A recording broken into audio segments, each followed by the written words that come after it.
नमस्कार दोस्तों। चलिए आज हम इंग्लिश का प्रैक्टिस सेट करते हैं जो कि आपके पेपर के लिए बेहद ही महत्वपूर्ण है। ये जो सारे क्वेश्चन हैं ये प्रीवियस ईयर के क्वेश्चन हैं। ओके, चलिए हम पहले क्वेश्चन की बात करते हैं। पहला क्वेश्चन कह रहा है as much as 100 children gather to celebrate Independence Day. तो अब इसको आपको हल करना है। तो चलिए मैं बताता हूँ कैसे करना है।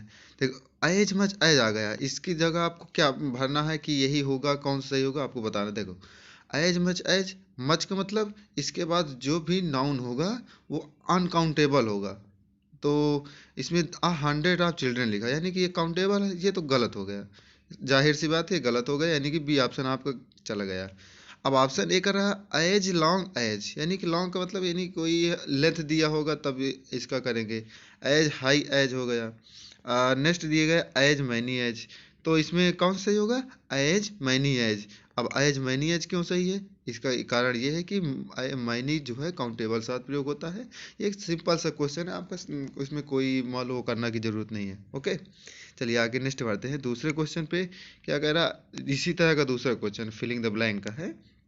कह रहा है so much as you behave like this the decision of the manager against you can not be revoke. Revoke means क्या होता है? टू रिपील, किसी चीज को निरस्त करना। तो इसमें कैसे कौन सही होगा? देखिए सो मच एज वैसे ही हो गए, इसमें पहले क्वेश्चन की तरह ये भी है। सो मच एज, ये कहीं भी आपने स्ट्रक्चर सुना ही नहीं होगा, एज मच एज होता है। ठीक, तो पहले इसमें देख लीजिए जो स्ट्रक्चर लायक देखने लायक है वो है कि नहीं।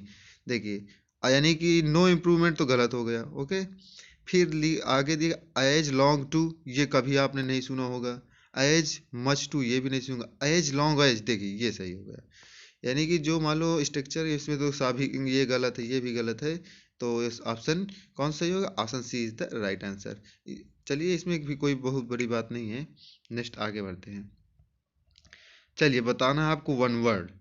वन वर्ड में आपको बताना combine to form a whole, यानी कि जो एक साथ कंबाइन जुड़ सके तो उसे क्या कहते हैं? उसे कहते हैं इंटीग्रेट। क्या कहते हैं? इंटीग्रेट। इंटीग्रेट मीन्स क्या होता है? Combine to form a whole. Option A क्या कह रहा है? स्कैटर। स्कैटर मीन्स होता है किसी चीज को बिखरा देना। ओके, क्रिएट, किसी क्रिएट करना, बनाना। डिसज्वाइन, जो ज्वाइन ना हो, अलग कर देना, ये वही है तेरा। ओके, तो आगे नेक्स्ट बढ़ते हैं। आपको बताना है नेक्स्ट वन वर्ड क्या है? स्टील या मिस अप्रोप्रिएट मनी, यानी कि आप कह सकते हैं किसी चीज का पैसा का घोटाला करना। तो इसमें कौन सही होगा? ओवर चार्ज ऑप्शन एक दे रहा है, रेट दे रहा है, इम्बेजल दिया है, मैनिपुलेट। बताइए कौन सही होगा? चलिए मैं बता दे रहा हूँ। इसका होगा इम्बेजल, यानी कि इम्बेजल इसका मतलब होता है घोटाला करना, किसी चीज़ का घोटाला करना। जैसे चारा घोटाला हो गया, आप बहुत सारे घोटाले होते हैं ना, बहुत ज़्यादा मनी जब बहुत ज़्यादा मात्रा में होता है उसे घोटाला कहते हैं। जब थोड़ा मनी होता है तो उसे चोरी करना होता है, थीप कहते हैं, यानी कि चुरा लिया गया। जब ज़्यादा पैसा होता है तो उसे घोटाला बोला जाता है। रेट मानना, ओवर चार्ज, मैनिपुलेट, ये सब एक दूसरे के वो है। चलिए नेक्स्ट आगे क्या कह रहा है? आगे आपको क्या बताना है? चलिए फिलिंग द ब्लैंक्स है, इसको आप फिल करिए। क्या दिया गया? For thousands of year humans have been dash the earth making scars upon the land. बताइए इसमें री डेकोरेटिंग होगा, रिमार्किंग, डैमेजिंग, डिस्ट्रैक्टिंग। बताइए कौन सही होगा? ऑब्वियसली सी सही होगा। ऑब्वियसली सी कैसे? डैमेजिंग, यानी कि फॉर बहुत सालों यानी कि हजारों साल पहले ह्यूमन हैव बीन कर रहा है या अभी भी निरंतर चल रहा है, डैमेज कर रहा था अर्थ की जितनी भी मान लो अपनी धरोहर चीज़ें हैं उसको डैमेज कर रहा है। ओके, तो आगे नेक्स्ट बढ़ते हैं। समझ में आ गया होगा। अगर आप लोगों को समझ नहीं आया होगा तो आप वीडियो को दोबारा देख सकते हैं या तो फिर कमेंट बॉक्स में बताएंगे, उसी तरह मैं आपको सोल्यूशन दे दूंगा।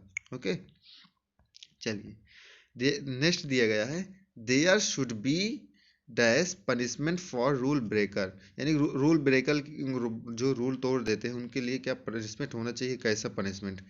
टू, ये टू का आपको प्रयोग पता होगा कि पहले टू डबल ओ वाला चलता है, फिर टू, ये तो मान लो निगेटिव सेंस में रहता है, ये तो नहीं होगा। मैनी, ये नहीं होगा, मैनी के साथ हमेशा ये भी नहीं। सिवियर मीन्स गंभीर, इसका मतलब देखिए अर्थ निकाल रहा है।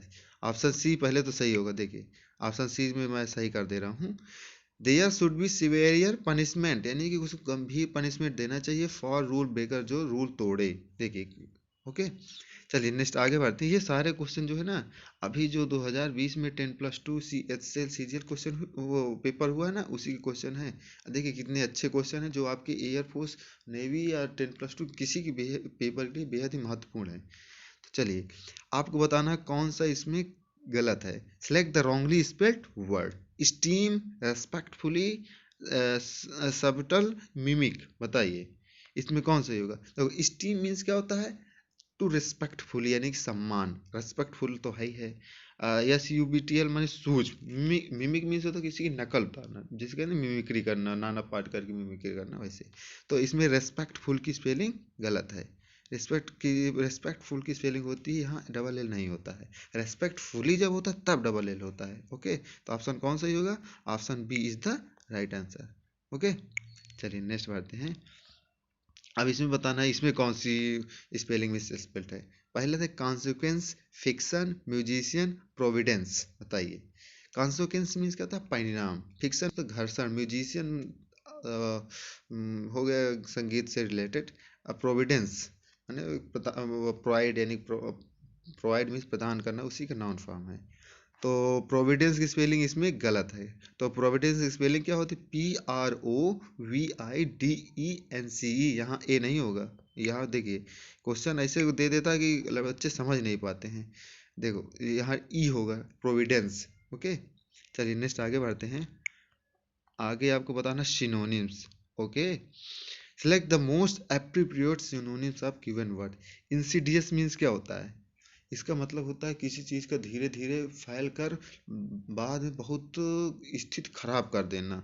ओके, तो to spread slowly and after that he is very dangerous, बहुत नुकसानदायक हो जाए, उसे कहते हैं इंसीडियस। तो इसमें सिनोनिम्स बताना है। सिनोनिम्स इसमें CASS, कैल्वियस, बेनिफिट, क्राफ्टी, सिंसियर। बताइए इसमें कौन सही होगा। इसमें आपका सही होने वाला है क्राफ्टी, CRAFTY। इसका मतलब भी होता है सिनोनिम्स, एक हिसाब से देखा जाए तो कोई भी वर्ड दूसरे वर्ड का सिनोनिम नहीं होता, बट लेकिन उसका जब थोड़ा थोड़ा रिलेटेड हो जाता है तब उसे ही कहते हैं कि सिनोनिम्स है। क्राफ्टी मीन्स होता है, एक्चुअली होता है चालाकी पूर्वक किसी के डिसऑनेस्ट पुली से किसी को वो कर देना, बेईमानी तरीके से किसी को वो दे देना, धोखा दे देना, वही होता है। लेकिन सेंस ये थोड़ा थोड़ा दे रहा है। बेनिवोलेंट, सिंसियर, सब आपको पता ही होगा। चलिए आगे नेक्स्ट बढ़ते हैं। आगे देखिए क्या है, आगे है diligent. Okay, oh, this is the very important word of this session. Diligent means क्या होता है, इसका मतलब होता है परिश्रमी, जो थके ना। ठीक, तो पहले ए ऑप्शन क्या करा, इन अटेंटिव, लेथर्जिक, वियरी, अनटायरिंग। इसमें कौन सही होगा, ऑब्वियसली डी सही होगा। अनटायरिंग मीन्स होता है जो कभी थकता ही ना हो, डिलीजेंट माने परिश्रमी, यही का रिलेट करे। वियरी मीन्स सुनसान, लेथर्जिक मीन्स क्या होता है, इसको क्या सुस्त हो, जो एकदम लेजी टाइप हो। इन अटेंटिव में जो सावधान ना हो वो होता है। ओके, चलिए नेक्स्ट क्या कह रहा है, आपको बताना पैसिव वॉइस। ओके, देखते हैं कौन सही होगा। तो क्या देगा, the mechanic repaired my bike. बताइए इसमें कौन सही होने के चांस है। देखना कैसे करते हैं, देख मैं कैसे कर रहा हूँ वैसे करना। देखो पास्ट में है, इसका मतलब वाज में जाएगा। ये देखिए ऑप्शन बी, बीइंग होगा नहीं क्योंकि कंटिन्यूस दिया नहीं है। ओके, तो कौन सही होगा, option B is the right answer. B ना पढ़े ही हो गया। चलिए नेक्स्ट आगे क्या कह रहा है, a dash of small stones called a mosaic। ये थोड़ा यहाँ गलती लिखा हुआ है, तो यहाँ a pattern of small stones होता है। Okay, a pattern of small stones होता है, option D is the right answer. Okay, अब नेक्स्ट आगे बढ़ते हैं। Finally Ananya found her pet kitten over the top branch of a tree in their garden. तो इसमें आपको बताइए कौन सही होगा। नो इम्प्रूवमेंट सही हो तो आप देख लीजिए, ये जो अंडरलाइन पार्ट है, अगर ये सही होगा तो आप नो इम्प्रूवमेंट लगा सकते हैं। तो over the top of a tree, इसमें कौन सही होगा, आपको पता ही होगा ऑन द टॉप ब्रांच होता है, तो क्या होगा यहाँ ऑन का प्रयोग होगा। जब किसी के ऊपर कोई चीज़ बैठा हो तो ऑन का प्रयोग करते हैं। इन का प्रयोग कहाँ करते हैं? जब उसी के अंदर हो, जैसे यहाँ पे सर्कल है इसी के अंदर, तो यहाँ इन होगा। अब ये मेज रखा है, मेज के ऊपर कोई है बैठा तो ऑन होगा। ओके, चलिए आगे नेक्स्ट बढ़ते हैं। बताइए, इसमें नरेशन आपको बताना है इन डायरेक्ट फॉर्म। कह रहा है Ravi asked Ritu how many sets of class 12th practice paper have you finished. तो इसमें कौन सही होगा? इसमें पहली बात, प्रेजेंट परफेक्ट को पास्ट परफेक्ट में चेंज करिए। देखिए कौन सा ऑप्शन पास्ट परफेक्ट में चेंज है। पहला वाला देखिए, हैड यू फिनिश्ड, ये सही हो सकता है। दूसरा भी सही हो सकता है, तीसरा भी सही हो सकता है, एंड चौथा चौथा ऑप्शन एलिमिनेट हो गया। ओके, अब देखिए नेक्स्ट, अब क्या करते हैं? अब देखिए यहाँ पे हैव यू फिनिश्ड, यू है यानी कि किसके साथ चेंज होगा? ऋतु यानी कि ऑब्जेक्ट के साथ ऋतु। यहाँ सी देखिए किस में आया है।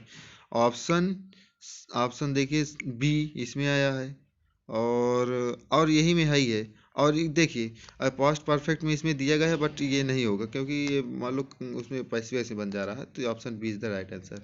ओके, थोड़ा क्लोजली दिया गया ऑप्शन, तो आप देख सकते हैं, थोड़ा जल्दीबाजी में नहीं करिएगा। ओके, चलिए नेक्स्ट है और लास्ट है इस सेशन का। Synonyms of the rind. बताइए इसका मतलब क्या होता है? RIND, इसका मतलब होता है किसी चीज़ का आप कैसे छिलका, कि जैसे द लेमन पील या राइंड ऑफ लेमन, किसी फल का या छिलका। तो सिनोनिम्स बताना था आपको, कौन सही होगा? Option A, option A is the right answer. B क्या दिएगा? मेलोडियस मीन्स होता है एकदम संगीत सुशील हो, स्वरदार हो, उसे मेलोडियस कहते हैं। नादिर मीन्स इसका एकदम आप कह सकते हैं इसका अपोजिट वर्ड है। नादिर मीन्स का बॉटम में वही होता है। नेक्स्ट चौथा ऑप्शन क्या दिया गया? चौथा दिया गया है वेग, जो नॉट क्लियर। वेग मीन्स क्या होता है? Not clear. चलिए दोस्तों, अगर वीडियो पसंद आया हो तो लाइक सब्सक्राइब शेयर जरूर कर दीजिए। इसको बार बार देखिए, क्योंकि जो इसमें आपको नया मिला हो ना, जैसे ओकैबरी आपको नया मिला हो, कोई वर्ड नया मिला, उसको अपने कॉपी पेन पे नोट कर लीजिए और बार बार पढ़ते रहिए। ओके, जैसे राइंड मीन्स हो गया, आपको शायद नया मिला होगा। और क्या आया था? लेथर्जिक आया था, इंसिडियस आया था। इनको सब आप नोट कर सकते हैं, ये कोई बहुत बड़ा वो थोड़े होता है। ओके, तो चलिए, अच्छा आपको वीडियो पसंद है लाइक शेयर जरूर कर दीजिएगा। Good take care, bye bye.